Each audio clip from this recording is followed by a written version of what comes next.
Welcome to the Anxiety Coaches Podcast, a relaxing and informative show where we explore anxiety, panic, and PTSD, sharing how you can overcome them for life.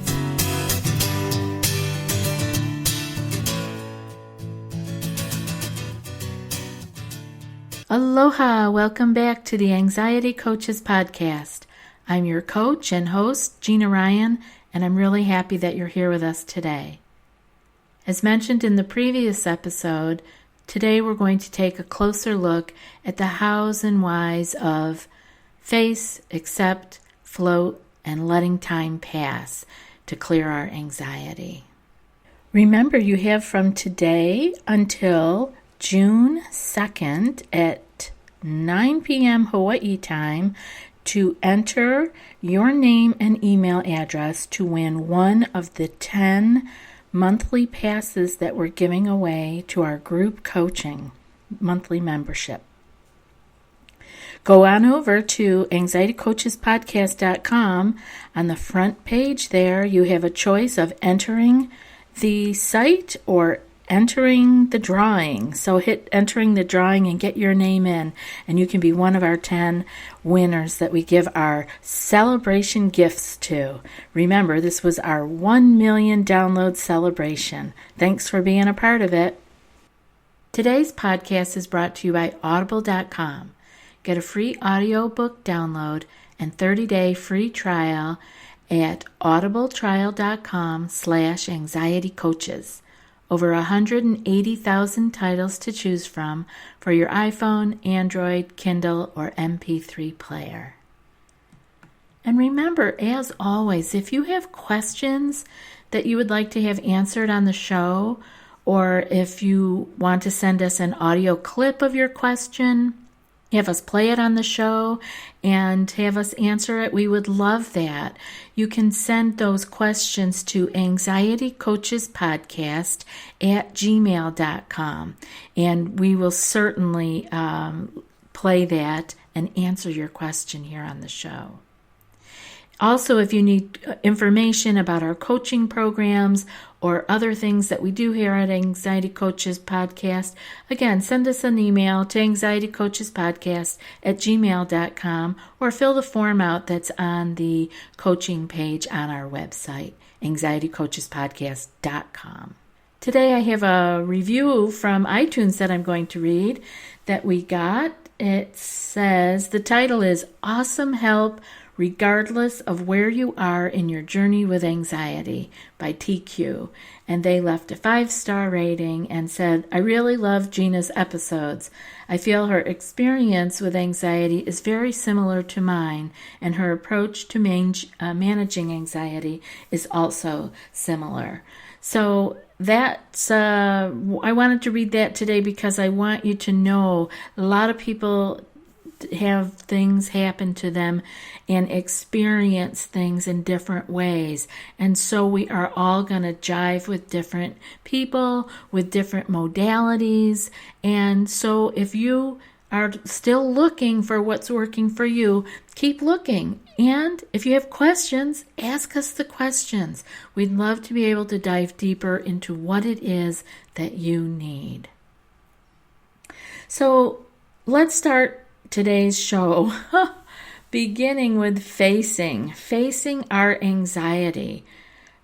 It's an interesting point to think about when you're just trying so hard to get away from something, to spend so much time with these 4 directions that we get from Claire Weeks's books. I found these really helpful in explaining anxiety to people. I had not read any of Claire Weeks's work until well after I had cleared my own anxiety. And I was like finding her words so soothing, so comforting, but strong, that I had really wished that I had seen her material when I had needed it. And so I often use her words with my clients to explain some of these ways that we can interrupt anxiety, interrupt those panic attacks, and get our life back on track to where we're not in that fear, adrenaline, fear cycle anymore. So we begin using Claire Weeks' words with facing. And I look at that as facing the facts of the current state you're in. And the current state of your mind and body, because they're not separate. We can't have one without the other, and we need to be able to face what's actually going on in this mind body that is so very connected. And how do we do that? It's where we can think about interrupting a little bit, is by stopping and turning toward what is actually happening. Now, this is a curious place because usually what's happening is something unwanted, and so we want to turn away from it. We want to move past it or flee from it. And we all know that feeling of fleeing only feeds the fear cycle. So again, the first step is a bold one, and it does take courage. But we stop and we turn toward what is actually happening and leaning into the discomfort versus pushing it away. This is just a habit that you learn over time, to be able to lean into discomfort, whether it's an uncomfortable thought, a thought that's causing you stress, or a situation. All of it can be leaned into versus pushing it away. When we push it away, we lose our power. We don't need to do anything with it, but we need to turn toward it and have a willingness to have a relationship with what is actually happening, a relationship with what is. Then, as we move on a little bit, we come to accepting. And accepting what is happening, accepting our thoughts, accepting our body sensations, accepting a situation without judgment. To be able to actually be present with what's happening and not hiding from it, not fleeing from it, accepting it. And this gives us a powerful opportunity to actually make a shift. Seeing what is versus escaping into the past or into the future. And it can be interesting, to say the least, and it is a way of being in the present moment. And so you've heard us talk a lot about that, being in the present moment, being mindful. Claire Weeks just had different terminology for these things, but it's very, very helpful. And so this is where, when we're talking about being in the present moment and being mindful, we're talking about acceptance. We are accepting what is actually happening. This is a place of power. And how do we do this? We do this by having a willingness to not be perfect. We have to be willing to be open and vulnerable. We may not like what is going on. This may not be our preference, but it is. And so this is that piece of really bringing ourselves into the moment of reality. And it may not be what we would have chose. It may not be a preference, like I said, but it is. And so we start by accepting it and by having a willingness to hold it without judgment. And we don't want to have a judgment that we or the experience is wrong, because then we get into that black and white thing, right? We've had full podcasts on the black and white thinking. So we want to eliminate that. We want to move beyond the black and white thinking into a place without judgment, meaning that we're not fueling our anxiety. We fuel it with right and wrong, black and white, woulda, coulda, shouldas, right? So we want to just suspend judgment and be with what is, accepting it because it's there. Not because we wanted it to be there, not because we think it's the right thing or it's the perfect thing. It's just because it's there.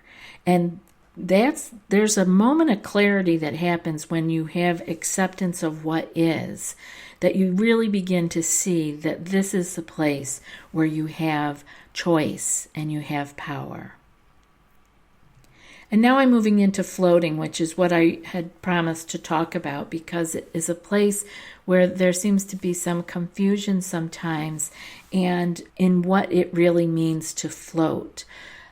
I have had people ask me what was wrong with them because they thought they were floating through their experience, but they still felt horrible. They still had the anxiety. They still had the stress.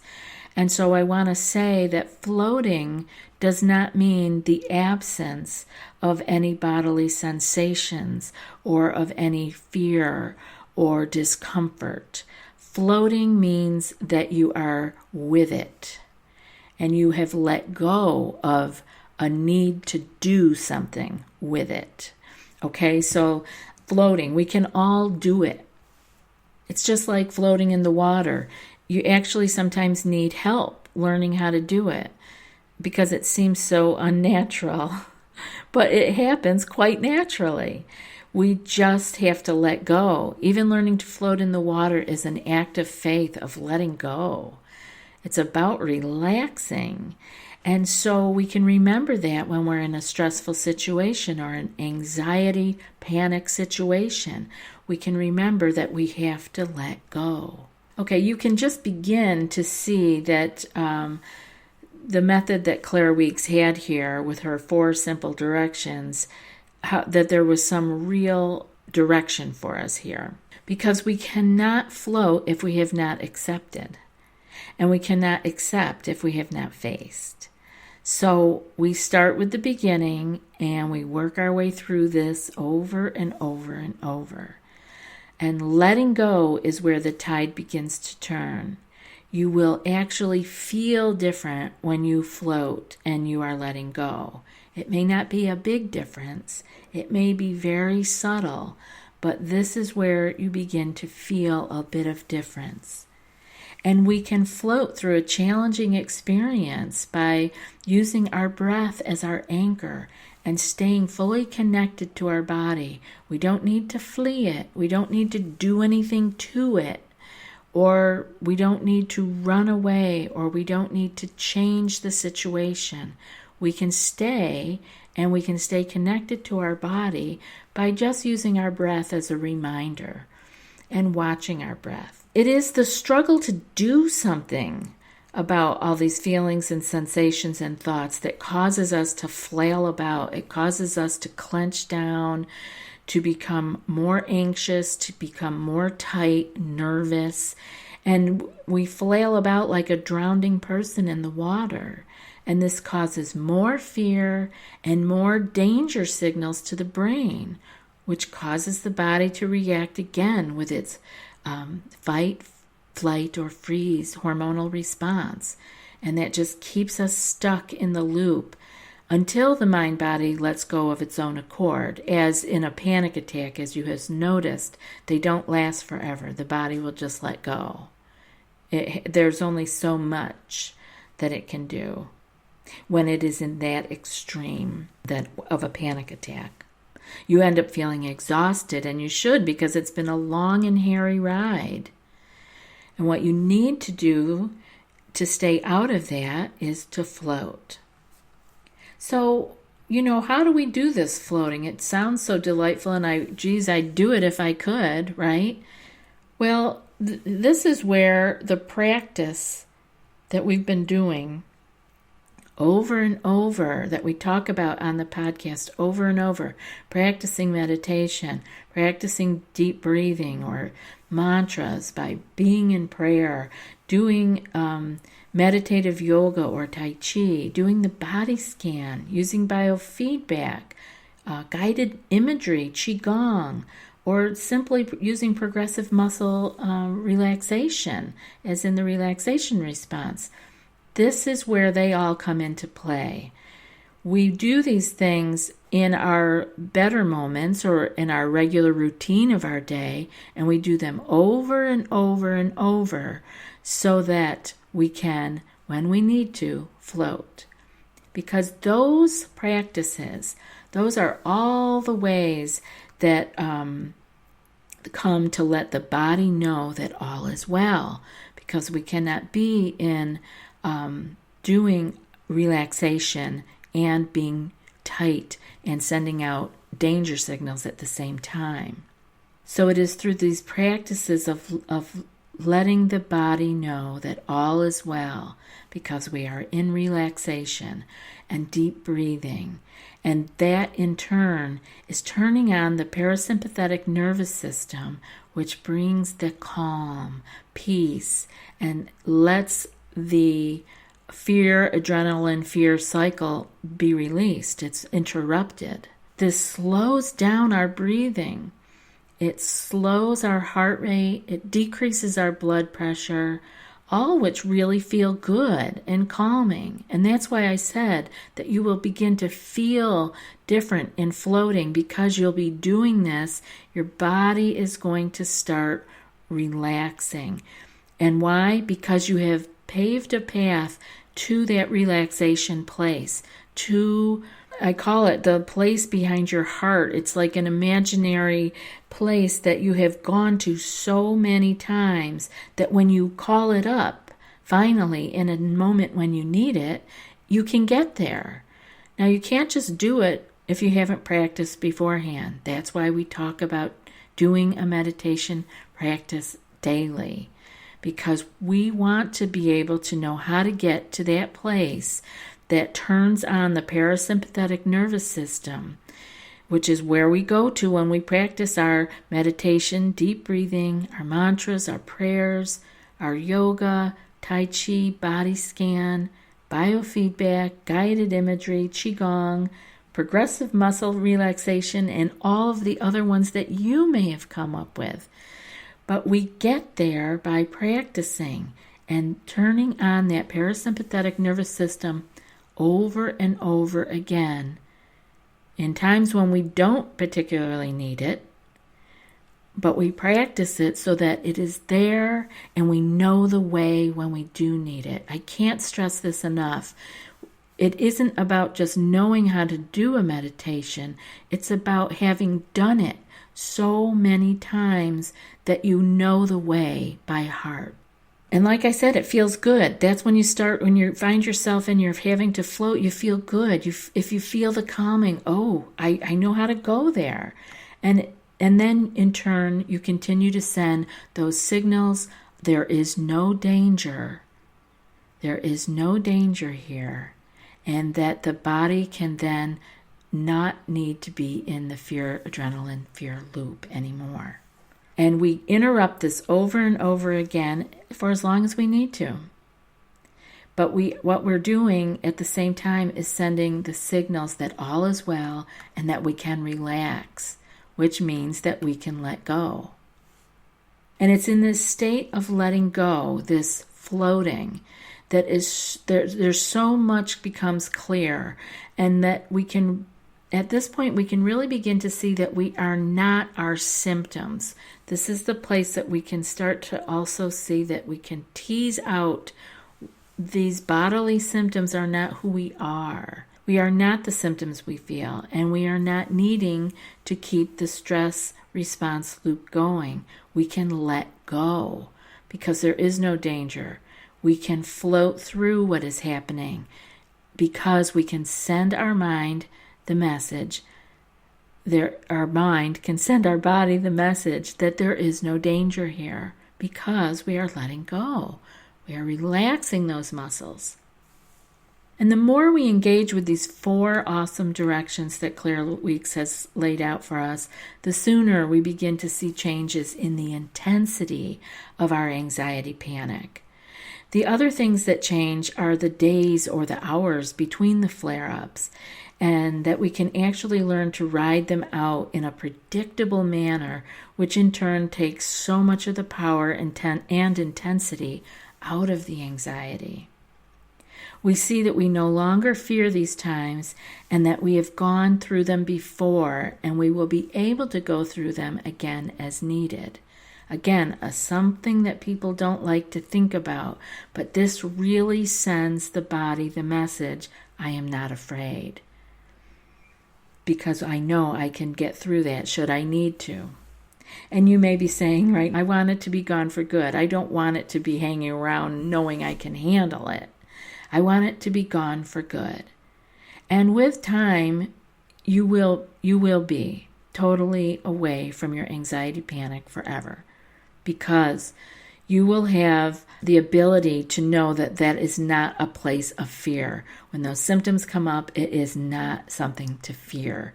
It is simply an old habit that the body is still stuck in, and it will go away with time, especially with practice of meditation and of reminding yourself that there's no fear here. There is nothing here that I need to be afraid of. No danger. We can relax and let go. Eventually, you'll have a moment when you can't remember your last anxiety, panic, ordeal, or day. The idea is that you are not afraid even if it were to happen, because you have an entirely different relationship now with your mind and body. And the fear of fears is no longer one that arises. That second fear, it's gone. You can find this place of peace and freedom, and I know that it takes courage, because I've been there. My hope is that you continue to face, accept, float, and let time pass. For the listeners of the Anxiety Coaches podcast, Audible is offering a free audio download with a free 30-day trial to give you the opportunity to check out their service. This is a fabulous opportunity to start one of Claire Weeks' books for free. You can start it today. I recommend starting with Hope and Help for Your Nerves. To download your free audiobook, go to audibletrial.com/anxietycoaches. Again, that's audibletrial.com/anxietycoaches for your free audiobook. And for today's quote before we close out, it's from Oriah Mountain. She says, "There is only one freedom, the freedom from fear." Again, that was Oriah Mountain. I'll be back in a few more days with another podcast. Until then, be well and aloha. Thanks so much for joining us for today's episode of the Anxiety Coaches Podcast. Find more information at theanxietycoachespodcast.com.